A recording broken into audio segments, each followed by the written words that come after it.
Since it's Goku Day, let's talk about Dragon Ball Super Broly. Probably don't need to say this, but spoilers ahead, so click that like button and come back later.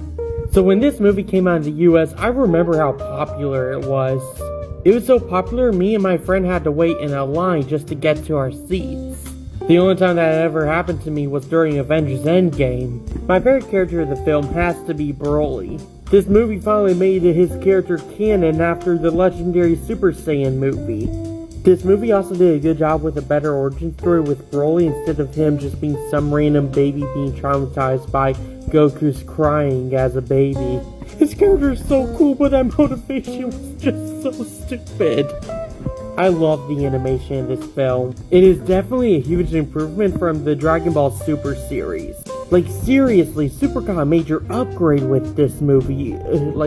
Oh my god, that is like current One Piece level of animation. I love every frame that they use in this movie. I was a little bit confused when they changed up Goku's origin in this film, but I completely ignored it when we finally got to see Goku's mom. After so many years of waiting, it was so nice to finally get the question answered on who was Goku's mother.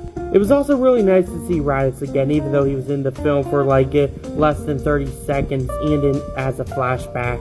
Still gives me hope for his return in the future.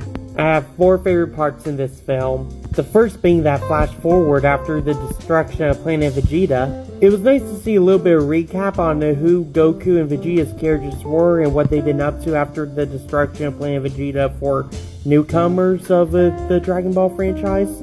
Also, it was just really awesome to hear that Dragon Ball theme again. That theme is the definition of nostalgia. My second favorite part is when Frieza kills Broly's father. Even though this scene is really sad in some way, it's also really funny on how Frieza just puts on this half-baked performance and tells Broly that their fight killed his father. Also, that scene leads to one of the coolest transformations in the Dragon Ball franchise. My third favorite part is when Goku and Vegeta fuse to make Gogeta. Gogeta is one of my favorite non-canon characters, and I was so happy to see them make him canon. It was also really cool to finally see Super Saiyan Blue Gogeta go up against Broly. And my fourth favorite part is when Goku gives Broly permission to call him Kakarot. I love this scene for its irony, how funny it is, and how perfect of a ending it is for a Dragon Ball movie. It shows you Goku accepts his Saiyan heritage and he's proud of his Saiyan name too.